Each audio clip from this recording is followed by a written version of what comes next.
Hey everybody, welcome back to Record-ology. So I cannot help myself. I am becoming a Technics fan. I never thought I would say that because I never thought I'd have the opportunity to get my hands on Technics turntables, but I've just been coming across these crazy deals lately, and I picked up an SL-BD22, which I think stands for Signature Line Belt Drive Model 22. This is a late 80s, even early 90s turntable. I believe I had heard that this was the last non-DJ turntable that Technics sold, and it is a thing of beauty. It's not perfect, as you're going to see, but it's very worthy of care, upgrading, maintenance, all that good stuff. But you are not going to want to miss this.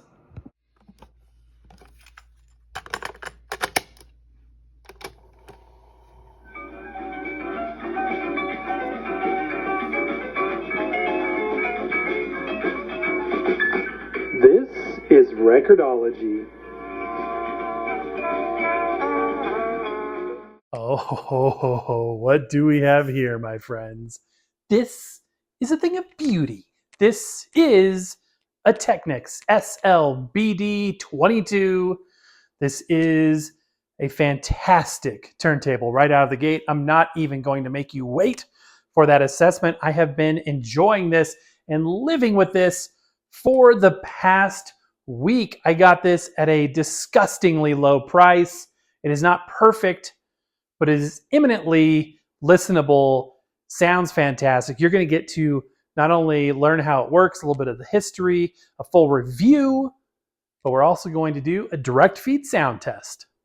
Okay, let's get started. This thing is really cool. I love the styling of it. I love how thin the plinth is. If I turn this like this, you can see this is really a thin design, which I love. It's a low profile unit. So it is a 2-speed turntable. Here's a switch for that. The ever so important pitch control. If we move over here, you will see FG servo, which means frequency generator servo. And that basically is the technology that keeps and maintains a consistent rotation speed. And it prevents all sorts of wow and flutter issues by keeping that speed rock steady. Same stated technology as the SL-B5. However, it is a much more effective implementation on this turntable. As you will see, this thing has rock steady speed consistency. And there is the name badge. It says automatic turntable.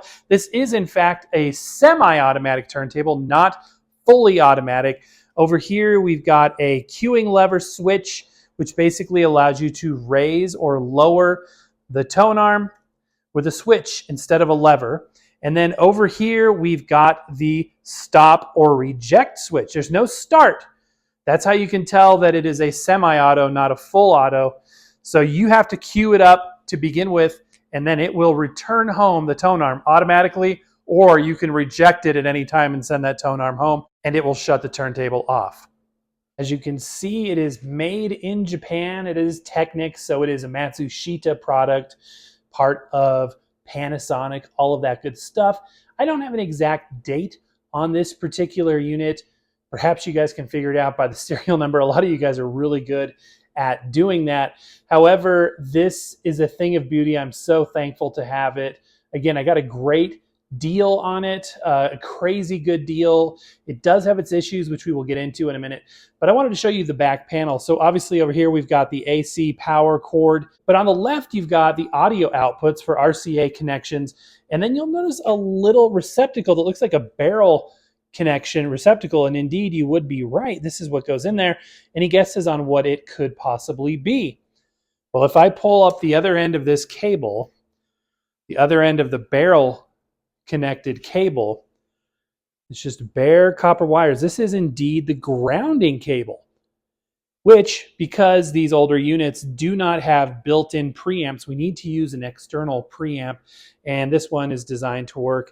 This probably had a some sort of end on here at one point, like a little C-clip or something, but right now it's just bare copper wire. That works perfectly fine. And on the other end, we've got this little guy. I've never seen that before, but pretty interesting. If you ever see these little flat clips on the back of equipment, that is something that is supposed to help you stow cables. The idea is that as you are, lining up, putting your cables in, you can put your cable right inside that little clip area and it will help hold it out of the way. Is it that useful? Not too useful. I mean, I just have my cable sort of coming out the back, but if you really want to be nitpicky about that stuff, you could use little clips like that. Okay, on the bottom here, we have 4 rubber feet. They do not adjust from what I can tell. However, they are nice and spongy. They've got a good look to them. The bottom of the plinth itself, or the bottom of the turntable, I should say, is plastic. There is a label here for the phono output, the AC input. Looks like a sticker used to live here. I'm not sure why there's duct tape there, although I've got a guess. Now, in doing research for this video, I learned that this is a pretty popular unit. People definitely enjoy this. It was available in silver or black. I love the black. It looks amazing. This was sort of an entry-level product for sure. However, it's been pretty reliable and rugged for most people. So that would explain why this particular example is still functioning to this day. Let's start with the platter. It has a nice rubber platter mat. This one is much more pliable and rubbery, if you will, compared to my other Technics platter mat, which is very dried out. This one still feels like it's got a lot of life in it. And the best part is it's a standard flat, flush platter mat. Here on the bottom, there's a ridge here, no big deal. But on the most important part here, the center, it is completely flush on both sides. That means I could upgrade this to an acrylic or any kind of platter mat that I wanted. Although this one is pretty dang nice, and I think I'm just going to leave this rubber one on. And it's got these indents here, which makes it easy to grasp different sizes of records that you may be using for this. Although most likely you'll be either using 7-inch or 12-inch records. It always seems to surprise people when we come across a belt-driven Technics turntable. You think of Technics, oftentimes you think of direct drive, but they made a lot of belt-driven units. That's what the BD in the SL-BD22 stands for. This is the belt-driven variant. There is a direct drive, or was a direct drive variant of this, but this is a standard belt drive unit. You can see the motor pulley over here and the rubber belt, which I'm going to ease off of the pulley. It's got some elasticity, so it pulled in and contracted nicely onto that sub platter. So the belt's got a lot of life left in it. There are some other openings here. I don't see anything that's particularly user serviceable. There might be, I mean, there's a hole right there. There might be things that you can adjust in this. I'm not entirely sure. We got the 2 holes to grasp and pull off the platter itself. This is an aluminum die-cast platter, which has been painted black. You can see some of the remnants of that spray paint have carried over to the other side. And from what I can tell, this particular example was executed very nicely. It seems to have very minimal wobble, all that good stuff. Now you may be saying, wait a minute, look at these gears and stuff. Isn't that what you see on an automatic? Yeah, you do, and this is a semi-automatic. It just doesn't have the ability to hit a start button and start playing, but it does have all the other automatic features, the auto return primarily, okay? So that's what that is right there. Pretty clean under the hood, as you can see here. This is largely plastic construction. There are metal components, especially on the inside. It has good weight. It doesn't feel light or cheap, but it's pretty simple under the hood. If it was a direct drive, it would be even more simple. This wouldn't be there, and then this housing would cover the direct drive motor, just like the Crosley C200 with the direct drive motor, which is a big, massive motor right there in the center. So let me go ahead and put the platter back on, and we'll take a look at the tone arm and the cartridge. Back here we have the gimbal assembly and the counterweight. This does not have an adjustable counterweight. You may be saying, why? Why in the world is that the case? Stand by, I'll let you know why. It is somewhat adjustable. I think there's a screw on the back. I think you could make an adjustment. It probably goes forward or back within this outer housing, but it doesn't simply rotate like we are commonly used to. Also, the anti-skate is set at the factory, which in this case, and it says it right there, which in this case is okay. And again, we'll get to why in just a minute. This turntable has a differentiating factor that sets it apart from other turntables that necessitates some of these alterations to what we're used to, as it were. I did say this unit is not perfect. Here is the first reason why. You will notice some weird sort of shiny substance right there and right there. That is because this tone arm was actually yanked up and ripped off, probably by a child, and then expertly JB welded and super glued back in place. I bought this from a guy who works with precision instrumentation. So if you had to buy a tone arm that was rebuilt by somebody, this is the guy you would want to have done it.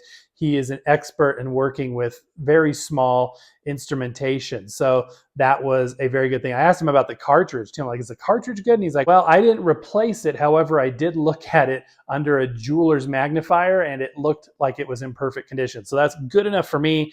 But yeah, this was sadly ripped off by hopefully just a child at some point or somebody raging. But yeah, everything else here is pretty standard gimbal wise. You've got a lift shelf there. There's no lever for the lift because as we saw earlier, there is a cueing switch instead. Looking back over here, we've got this peg for a 45 adapter. So I'm going to put on my nice aluminum one here. Look how close that comes to the edge of the platter. Very, very, very interesting. Speaking of strobes, you can see that this one has sort of a prism. It's actually just a piece of angled plastic, and a red LED shines up from below, hits this 45-degree angle, and then reflects towards the strobe. It's very bright. It is very clear and easy to read. I like the design. It looks very, very good. This thing has a couple of curiosities. One of them is this strange raised area in the back. Now, if I were to take this apart, it would probably become very evident, but I don't know what's back here. You would think maybe the motor housing, but as we saw, the motor pulley is right there. So it's not the motors. There's nothing affecting, the rotation of the platter so far as I can tell. The reflector for the strobe is up here, so it's not that. And as far as speed sensing, which was the last thought that I had about this, well, it's an FG servo motor, so it's all done with the motor and the board. I guess there could be some sort of sensor over here. Perhaps that's what it is, but nothing that stood out.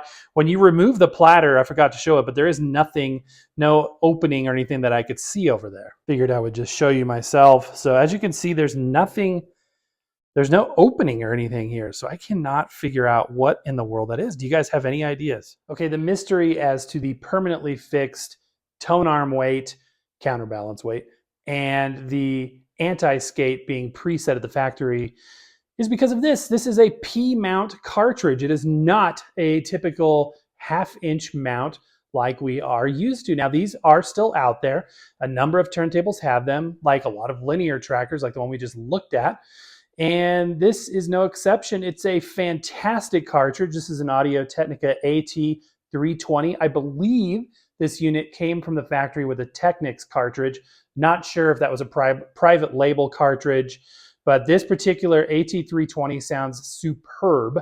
The needle housing is the white plastic piece, and that's what's making me think it has been upgraded recently, because if you Google search a replacement stylus for the AT320, it looks just like that white plastic piece. So I'm not sure if that's a Fantastic brand or what brand the stylus is itself, but whatever it is, the thing sounds amazing. So looking around here, you'll see that tone arm assembly is simply a plastic cap that attaches to the metal tubular tone arm and houses this unit. It was very imperative that when he reinstalled the tone arm in the back from where it was broken, that it be done so with precision, because that directly impacts the tracking angle of this cartridge, which I've checked and it is spot on. He did a fantastic job with it. So if you guys figured out what else is blaringly missing from this turntable, that's right, it has no dust cover.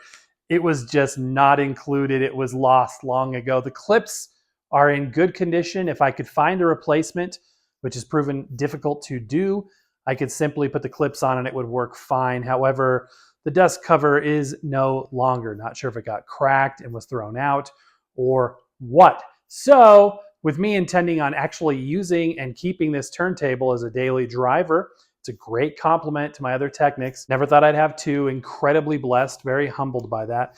But in order to have this kind of as a daily driver, I need a dust cover. So I tried a fabric dust cover for like the Marley, and it kept popping that unsecured tone arm out of its rest. There's no clip in the rest, unfortunately. So I do need some sort of hard shell. I'll probably steal one off of another turntable and just set it over the top for now. But yeah, not ideal, but it's okay. It's very workable. Considering what I paid for this thing, definitely not a deal breaker. That's pretty much it, except for some dry glue on the tone arm, which, you know, is inevitable. No big deal. It's just cosmetic. And the fact that it's got no dust cover, it's fantastic. There is sort of this like lightning effect where I don't know if the black paint in the plastic or on the plastic is worn off, but it's sort of lighter here. You can almost see like a shape. It almost looks like somebody like spray painted something and the paint particles sort of stenciled this weird shape here. Something was resting there for eons and eons and was finally cleaned off. But even when wiped clean, this area has kind of that lighter look with a weird pattern there. Again, I don't care. It's fine. No worries at all. It's a beautiful turntable. But beauty only takes the turntable so far. We need to give it a listen. Okay, so how do you operate this here now semi-automatic turntable? Well, you have to cue it up manually, but it does everything else automatically. So we've got the correct speed selected, which is 33. It doesn't matter what size the record is because we're the one placing the needle. We've adjusted the pitch so it's perfect. We are going to flip the switch here, the cueing switch, to the right, which is the up position. Then we are going to very gently move the tone arm over to the beginning of track 1 on side A, or track A on side 1, whatever. And one thing I've noticed too is that when you are manually pushing the tone arm over, right about here, there's a little bit of tension as you are turning that motor on. It's not a bad thing. It's designed to do that, I believe. But you feel sort of this catch as it enables the platter rotation. It's kind of interesting. Then once you've got the position right, you could lower it up and down manually completely without even messing with the cueing switch. But as you know, I got shaky hands. I prefer a cueing lever or some sort of automatic cueing mechanism. So I'm just going to flip this and it's going to start playing our track. And then we've got audio coming out. And obviously I had to use a preamp, so I do have the preamp there. So if I want to cue up the next song, I simply move the switch to the right, reposition the tone arm wherever it is that I want it, and lower it. Easy enough. And I can just keep doing that, playing individual tracks if I want to. Now, I could take, oops, and that's why I don't do that, because I'm just too shaky to do this. But I could just lift it and move and position the tone arm manually if I wanted to do so, like that. Let me see if I can set it down gently. And that's why I always prefer the lift if there is one. Now, once you get to the end of the record, it's going to hit the run out groove and return home. I mean, there's no surprise there. It is semi-automatic, and part of that semi-automatic feature is the auto return and auto stop. So it's going to bring the tone arm all the way back home, lower it into the rest, and stop the rotation of that platter. So you could, although I've never done this before, put the record on, fall asleep, and know that your record wasn't grinding a groove, an unwanted groove, into your record all night because it kept spinning and spinning and spinning. No, this thing puts itself to bed. There is no power switch on this unit. There's no on and off switch because being an electromechanical device, when it's not spinning, when it's not in use, there's really nothing happening. It's really not drawing current, or at least if it is, it's very, very minimal. And as you can see on the bottom there, the speed of this, the consistency is rock steady. There's no cogging. There's no, forward and backwards movements like I see on even my other Technics. This thing is fantastic, even without the quartz lock, because it doesn't have one. Okay, now time for the stereo direct feed sound test. Now, unfortunately, no huge surprise to you guys, hopefully. I can't use Beastie Boys for that. I've got to find something that is a little bit more friendly with the content ID matching that YouTube uses. So let's select a more appropriate record for that. This is your cue to go ahead and put on your headphones if you are so inclined, and we are going to give this a direct feed sound test.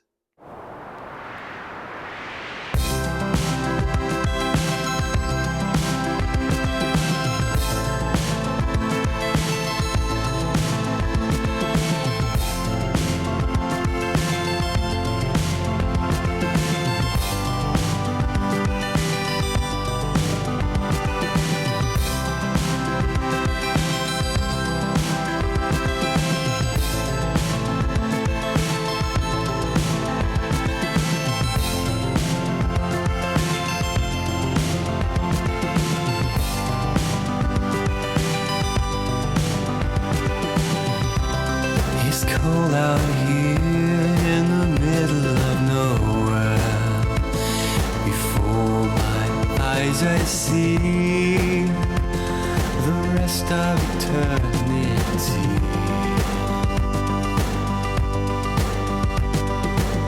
And in the midst of everything I know,